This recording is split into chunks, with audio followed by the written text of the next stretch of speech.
Assalamu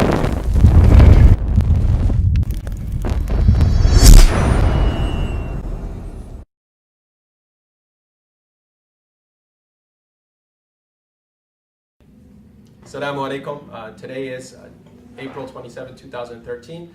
I'd like to welcome our audience to another recording of the book Free Radicals. My name is Omar Qayyum. I'm your host, also known as Mr. Radical. To my right is Imam Shariar Sheikh, we've dubbed Modern Radical, Saad Anwar, the Free Radical, and Farouk Khan, who's joining us today, Daddy Radical. Okay? And what we're here to discuss is Imam Shariar's scathing article that you wrote on the Canadian Council of Imams, which you dubbed, or which you titled, the Canadian Council of Hammams. Yeah, that's right. It's a cute title. Now, just for our audience, just to let them know if they're not familiar with what the Canadian Council of Imams is, to quote straight from their website, this is, according to their objectives, to provide a platform for imams to come together and address issues affecting the Muslim community at large, assist in coordinating Islamic activities in member communities, to develop policies and practice that enhances understanding of Islam among Muslims and non-Muslims, and lastly, to act as an advisor on Islamic matters with various levels of government, which include federal, provincial, and municipal. It's also worthwhile mentioning who are the key members in the Imam Council. The first is the chairman, Imam Hamid Slimi. We have the secretary, is Imam Habib Ali, whose email address is habtoyou@hotmail.com. I think that's a horrible email address for an imam, have to you, but anyways. Vice Chair, Dr. Mohammed Al-Nadvi, and we have the interfaith Imam Abdul Hay Patel. So, Imam Shariar, what is your problem with the Imam Council, and why are you picking on our fine imams of the city? Bismillah ar-Rahman ar-Rahim. Let's just first, I think I want to give the perspective behind why I wrote the article. I know the article had a very aggressive and a harsh tone. I completely agree.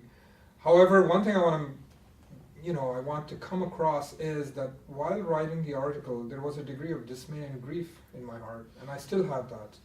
And the reason for that is because I believe that Imam Council did not reach its full potential. It is not delivering what it is supposed to be doing. I think it is a wonderful idea. We should have an Imam Council, and I want an Imam Council that represents all Imams. However, there are lots of issues that I have tackled in the article, and I believe every single one of those issues is valid and it stands. Okay. And I think the reception from the Muslim community has been mixed, right? We've had people who have condemned you and said you lack adab, you have no respect, you have no etiquettes. And we've had many Muslims actually who've come out and said, you've said exactly what we believe. And this is a defunct organization. It's not serving the needs of the community. So, Daddy Radical, if you could... First of all, let me begin by saying is that Imams plays a very pivotal and a critical role in the Muslim community. However, given long experiences, and just to add that I'm someone who's not someone who has just walked into this business. I've been in Islamic organization for some good 15 years, and that's my bread and butter. And you are the executive director of North American Foundation for the last 11 years. I'm sorry to say that the overall performance of the Imam Council has been extremely pathetic. I think I will dare to disagree with Imam Shariar here, who says that it was harsh. I think it should have been, in my opinion, even more harsher than what he has written. What we observe from the responses, and obviously we are going to be sending out these responses soon, inshallah, for everyone to read. As always, with every article that Imam Shariar writes, we send out. I notice a pattern. First of all, most of the defenders of the Imam councils are the women. I don't know where the Imams themselves are. Secondly is that they only had one repetitive statement, lack of adab. No one bothered to actually provide a critical examination of his entire article, the objections and the concerns and the questions that he raised. So it was basically shoot the messenger and not the content. So, Exactly. So exactly. let's actually get into that then. You addressed 5 issues in your article, and I want to take them apart. So Okay. first being you brought up the issue are how are the issues or what issues are the Imam Council tackling? So could you speak to that? Well, definitely. I mean, this is a very important issue, especially because we're dealing with, what many Muslims consider to be an onslaught on Islam and Muslims by the mainstream media every day, every evening news. There's some negative story about. You hardly hear anything. It was interesting. I was going through research that was done by Jack Shaheen in America. He said that about 900 movies that were made by Hollywood that depicted Muslims and Arabs, only 13 portrayed them in positive light. So imagine this is what, and these are blockbuster movies with very big budgets. True Lies was on last night. True Lies is definitely one of them. But I mean this, and post 9/11 we're seeing an exponential rise. I mean, Islamophobia has become a money-making industry. In these times, in this climate, I think the responsibility of Muslim leadership, Islamic leadership, has to radically change in order to address them, in order to lead, in order to give confidence to their community. I mean, we expect our imams to be in the front, and to be tackling those issues that affect us all. I mean, whether it's a young girl wearing a hijab on the walk going to school with a fear that she might be hit by a beer bottle, or a job firing that had Islamophobia in its background. I mean, it was funny. I was at a conference, and Jonathan Kay was there. I believe he writes for the National Post. National Post, yes. Yeah, and first thing he was about to say was that Islamophobia doesn't exist, and I knew that, and I preempted that in that conference by saying that, okay, let's do a small experiment. Let's take a video camera, go out on the street, and ask people. I'm going to say a word. You say the first word that comes to your mind. Islam. I said Islam, Muhammad, Allah, Jihad, all these things. And the first word that's going to come up to their mind is going to be a negative one. Fear, violence, anger, Yes. all this. So Islamophobia exists. Okay. So the responsibility of the imams is way greater now, and yes, we will hold them to a higher accountability. Okay, so fair enough. In your article, you brought up the argument that there are many issues facing the Muslim community, and the only thing we saw on their website, which I guess is their primary mode of communication, and should be given the digital age we live in, that January 19th was the latest posting when you wrote the article. This was a mosque fund appeal. It was a mosque fund, appeal somewhere in the Mosque, northwest, in northern Canada, right? Now, to be fair to them, since then they've posted something to condemn the recent Via Rail bombers, the alleged Via Rail bombers, and so they have that. And in the past, they have made statements, regarding sectarian violence in the Muslim world. They've also spoken out against issues like the Newtown massacre. So those are good things, are they not? Oh, absolutely. My point was not on what they spoke. My point was on the criteria or the methodology or the standard that they use to pick out what issues are worth addressing and which issues aren't. Because there doesn't seem to be a pattern. I mean, if you look closely, then you realize there is a pattern, right? It's those issues that are politically incorrect. That Politically correct. that they try to avoid. Okay, all right. But before we even get into what the issues they have spoken, we also have to look at overall how the composition of the Imam Council is, right? But I'll get into that sitting. just in one moment. But I think it's worthwhile because the issues, for example, from Muslims that I know, and even including myself, are issues that I would like to see them tackle. Would be, for example, when Stephen Harper has the audacity to come on national TV and say the greatest threat to Canadian security is Islamicism. First of all, that word doesn't even exist. So what a foolish thing to say. But not even condemn that. And the only group that did condemn it was, or ask for an apology, was Imam Sohawardi's organization, which is a part of this Canadian Council. So the question is, and just to add, it was also us. And NAMF also came out and made a statement. Okay. And not to mention the drone strikes that are happening in the Muslim world. I mean, if they're willing to condemn sectarian violence in the Muslim world, how is it that you can't condemn American imperialism But and see, American again, terrorism. this is where the point I was trying to draw is we have to see who are the people who are sitting in the Imam Council. What's their overall agenda is. Are they there to serve the Muslim community, or are they there, to expose themselves, and self-exposure in order to get some position somewhere in federal, provincial, or municipal government, or to get some, nice fancy job with some politicians. I mean, this whole, situation has to be analyzed and to see who are the people who are sitting, what credibility they have. I mean, Habib, I'm going to be very frank over here. Habib worked for 6 years as my, fundraiser here at NAV. And I can tell you very openly that he is no scholar in Imam. I'm sorry to say that. His scholarship is poor. Mm-hmm. I mean, if you go through, and Shariar has gone through some of his books, right? I mean, we were just, pulling our hairs. Mm-hmm. Not only that, his English language. I mean, the guy was not even able to write a proper, address on an envelope. Mm-hmm. 6 years he was here with me, and I can assert to that. Okay. So okay. again, we need to see. So the question, about who you addressed that in the article, who sits where, and how people are appointed, and who these people are. Right. So what would you say on that in light of what you wrote in the article? Well, exactly. I mean, for any organization to have legitimacy, it has to have some sort of electoral process. Right. I mean, and the positions are defined according to one's capabilities, and then the general membership appoints or elects the person for a certain position, board position, that is a board, a role.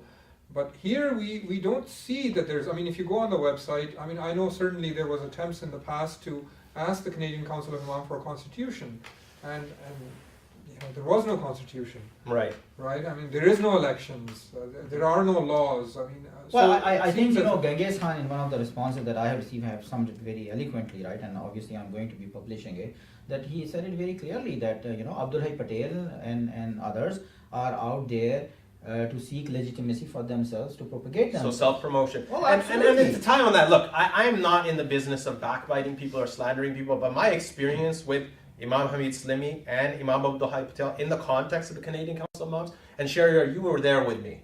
I went to them and I personally asked them that I am willing to drive to every masjid in this city and bring the imams together under Pro one bono. roof. Pro bono, exactly. Mm-hmm. Nothing asked. I wouldn't ask for any recognition. And And when we met them at this organization, yeah, they turned around and they started attacking me and saying, and actually they started attacking you because of an article you wrote about them. And Imam Slimi literally took the paper out of my hand and just yanked it out and was, But not only that, Well, I think this answers that, because I've heard Abdul Hai Patel say that a few times, that we're a volunteer organization. Yes, we're 23 years old, we're a volunteer organization. We don't have the funds, we don't have the resources to improve. But I mean, here is what your personal testimony it was very defies quick. that. Look, I that can first of all, let me add one thing.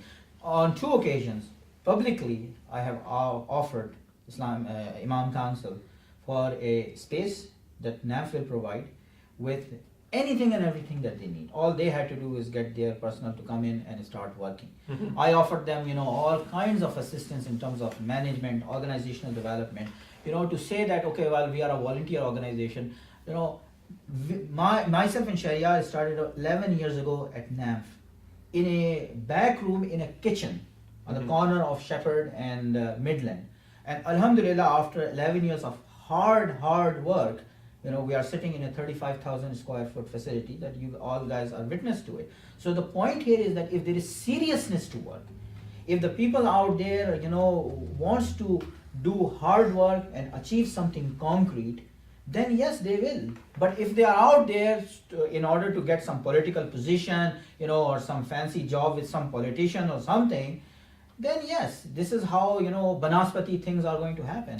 Well, one thing that bothers me in general is that nowadays many Muslims in the West, including some of these imams, are parroting that idea of religion and politics being separate, and in some way idealizing secularism as the proper way of running government and society. Humanism and Yeah. secularism. Yet, when they themselves do involve themselves in politics, they involve themselves in the wrong type of politics, and they involve themselves in the wrong way in the wrong type of politics. So, coming back to your earlier question, Canadian Council of Imams, are they relegating their statements and declarations to only Canadian issues, or do they also go beyond that? So, you gave an example of how they condemned sectarian violence in Iraq. That doesn't really have anything directly to do with Canada. So, if they're willing to do that, my question would be, why aren't they willing to condemn American drone attacks against Absolutely. Afghanistan or against Absolutely. Pakistan? Yeah. So all of this ties into the idea that some of these people are politically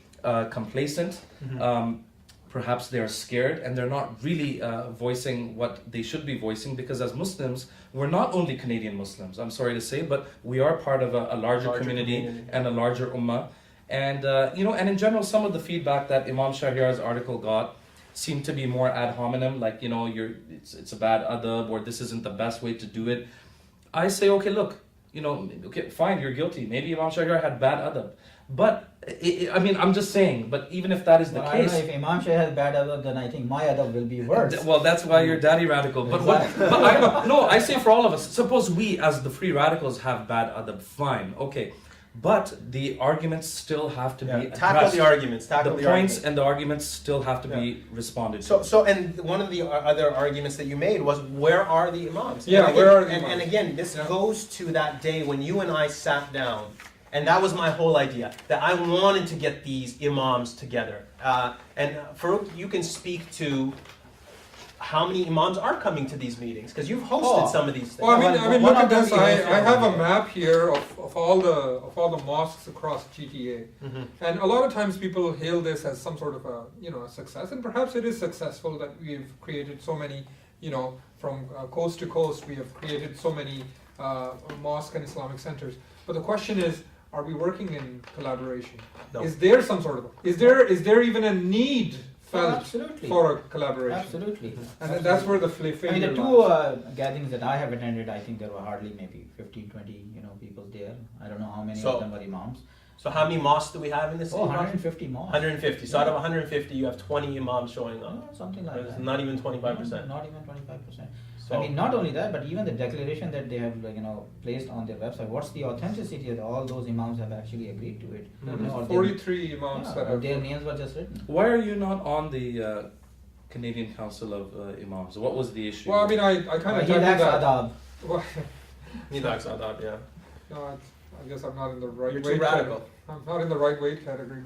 No, but seriously, the reason why they said is because I do not have the 8 years of madrasa training, which I'm assuming Abdul So Hayy who does? Patel does have. Yeah. I'm not sure, but I'm assuming he does have. So Imam Habib Ali, every single imam in there has 8 years of madrasa training. Imam Habib Ali has done. Well. He's done masters in I think Hadith. Oh, criticism or absolutely. They're something. all PhDs But and the masters. point In is- a madrasa system, I mean. Okay, so my understanding is if you have 8 years of Islamic experience, you won't say something stupid. And, right? and by the way, just to add one thing is Habib and Abdul Hayy Patel are not actually imams in any organization. They are freelance imam. Freelance. So they've given themselves that time. Exactly. But again, going to my point, that if you have 8 years of madrasa training, the idea behind 8 years of training is you're not going to say anything stupid, right? That's the idea. You would be grounded in Islamic theology, that you may not say something. So let's tackle some of the things that you highlighted. The sanctity of human life overrides the sanctity of religious laws. That was one of the points you criticized during your article. Yeah, I mean, this is one I have trouble with because, fine, that's true. We can give people the benefit of the doubt, and I'm sure they can explain it one way or the other. That Islam is there to protect, the sanctity of life and things like that. But then it's worded in a very confusing manner. Right. The sanctity of human life is greater than the sanctity of religion implies that religion in some way opposes Or the subservient sanctity to of that. life, whereas we believe that Islam preserves the sanctity of innocent human life. Okay, that is. fair enough. But how about the argument that could be made that they're writing this in a Canadian context? And with us living as Canadian citizens, obviously our judicial system has preference, and we have decided as a society here not to exercise capital punishment. So within that framework, are they wrong to make a statement like that? The sanctity of human life overrides the sanctity of religious laws. No, but by putting it on a declaration, what they're implying here is that this has Islam's sanction, that Islam also agrees that the sanctity of human life. But does Islam not say you have to respect the laws of the land that you're living in? We cannot go and say, well, because someone murdered someone, our faith teaches that we should be executed. Like So we're then it's talking about sufficient. procedural law here. This is conceptual. Mhm. You see, and we're saying that conceptually this is a wrong statement to Okay. make. Exactly. Yeah. Okay, Yeah. what we are going to do with it in practical terms, this is another issue. Because then it's just sufficient for them to say that we believe that we should obey Canadian laws. Okay, so how about this statement? Islamic rulings do not and should not contradict natural laws. Well, again, this is a huge blunder. I mean, I can't understand anybody with even 2 years of madrasa education would say something like that. Yeah. I mean, this is honestly, this is ignorant, and if not outright kufr. It lends to your argument that you were making that this isn't conceptual anymore. This is. I mean, I'm willing to bet that there would be Aima that would actually have a very harsh fatwa on this view. Well, straight up, they could call that kufr as well. Because I mean, natural law as conceived by who, as understood by who. I mean, because then you can make the arguments for homosexuality and all of this. But being natural something law, acceptable. I'm assuming natural law is the natural law that is complementary to Western law. That a lot of times, the law that. Secular humanism. Yeah, exactly, that we Yeah. go to. And no, absolutely We not. believe- I mean, because we believe that Islam is revealed laws from the Creator. Mhm. That's right. And they don't always have to match up with what humans They have don't. conceived or made up for themselves. Natural law is not a precondition or a I criteria. mean, look, in a nutshell, the honesty requires from a religious leaders is to put the, whatever the aspect as is and let the audience decide for themselves. Right. Rather than, sugarcoating it, right, and say, oh, well, it's not like that, right, in order to make it politically correct. They should not be politically correct.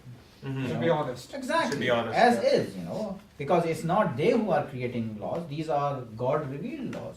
See, Right. as a matter of being practical, okay, I would agree that, we obey the laws of the land. We don't, for example, do vigilante justice or take the law into our own Right. hands, and we're not judge, jury, executioner. There's a system of law that we have to submit to. But my point is that conceptually, I think, as you put it, why is it that Muslims and Imams as well are increasingly treating, whether it's the Ontario Human Rights Code, whether it's the Charter of Rights and Freedoms, why are we treating that as revelation from above the seven heavens? Right. That you That we cannot cannot criticize, question it, you cannot exactly. question, you can't toy around with it. Yeah. But the Quran, which we believe is revelation from above the seven heavens, anybody can toy around Which with is, that which is and funny abrogate any because, verse because as they when you please. have conservatives in this country, they're questioning those very premises, right? I mean, they're questioning secular. Oh, absolutely. In America, for example, there's a whole debate about whether Miranda rights, all these amendments to Right. the constitutions, they are valid in the cases of terrorism or not. So, I mean, it's interesting. The founders and the legislators of secular law, I mean, they are still willing to concede that there is room for amendments. Mhm. But here are the imams, treating that as sacrosanct. Yeah, I mean, I submit to the Ontario I mean, Human Rights I'll Code. go back to the whole issue of polygamy, remember a while ago, when we raised that objection on that article. Right. We question its Yeah, legitimacy as a and law. there were people, right, who were saying it, no, because you live in the West, therefore, fine. That's it, exactly. This is how it is. So. Go back and, practice polygamy. So or in fact, they're whatever. doing what they accuse us of doing, that our laws are permanent and, immutable, but yet, when and they're saying that their laws are flexible, that when we question them, they flip tables and say, hang on, that's not the law. Well, who said that has to be the law? But what would these imams have said in the 1970s when it was against the like when something like at least gay adoption, for example, or gay marriage was against the law? So at that time they would have stood against it, not on the basis of the Quran and the Sunnah, but because that's the way the wind was blowing at the time. Right. And now the wind is blowing in another direction. So Yeah. this doesn't make sense to me. I want to see a little bit more backbone, Okay. just in general from our leaders. Fair enough. So that ties nicely into the last point that you addressed in the article, which was the reluctance to improve. I think we all have our 2 cents on how we would like to see this organization improve itself, because we all agree that there is a need for an imam council. Absolutely, absolutely. Modern Radical, if you could give Well, I mean, one I'll just advice. I'll give a very simple analogy. If I have a business and I don't really have a place for that business, somebody's offering me something. Somebody's offering me free services for it, Right, and I refuse it. The reason is because I'm not committed to the business. right. I have other motivations. Mhm. I mean, that's the only logical conclusion there Makes is. sense. So if somebody's coming to Imam Council and saying, you know what, we want to see you improve your work. We want to see you improve your activities. And they say, no, thank you, no help needed. Mhm. Right? this means that the agenda is somewhere else. Right. The agenda is not. to It's improve. suspect. Yeah. Absolutely. My one thing, and I don't know whether you guys agree with me, is it comes down to one word: it's transparency. Any organization that is claiming that they are trying to provide a platform for imams or assist in coordinating Islamic activities and whatever their mission statement may be, must be transparent. I mean, why can't it be, here's just an idea for them, once a month, they could get all the imams, if they're claiming to be a Canadian Council of Imams, in the city under one roof, and open it to the public, where everyone in the public, regardless of where they are in the GTA or anywhere, can come to these meetings and address and challenge things that are going on in the mosques. Would that not create legitimacy in the community for Absolutely, them? but Would that not create support But for them? again, then they have to leave, their 200 different positions, chairman of this, director of this, and X, Y, Z, right, and dedicate themselves to only one thing, and that is the Canadian Council of Imam and its work. Definitely, I share the same, sentiments that Shariar have presented here, that we want the imams to be in the forefront. But those who have created this body needs to be honest, forthcoming, and and devote themselves to this cause. And then and only then, some concrete results will be produced. Otherwise, it will remain a paper tiger.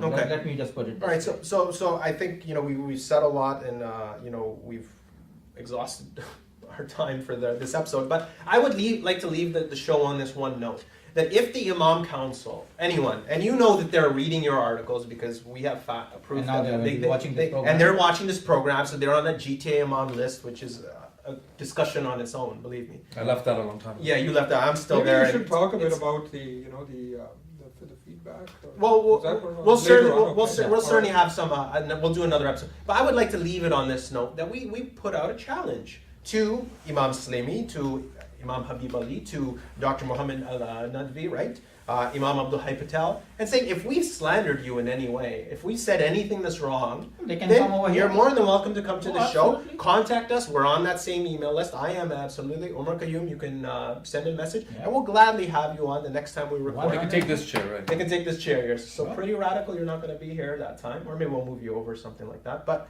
Not only that, but just to reiterate my words again, that if they need a space, we are ready and willing to provide them the space. We'll provide them the table, the computers, fax, photocopier. all the logistics. All the logistics, in the world that we have here, we will provide them. If they want to do a monthly meeting that you have suggested, we will provide them the venue with audio and video and everything there. I Okay. mean, it's on the table. I'm just putting it publicly over here because, we are a no-nonsense sort of people, right? And I don't like to bullshit around, right? Some of the clowns that we have out there. If we are into serious work, then seriousness is required. Okay. So on that note, there you have it, folks. We've put out our challenge, and inshallah next week we'll have another recording and see if anyone took the challenge. Assalamu alaikum, and thank you for joining us.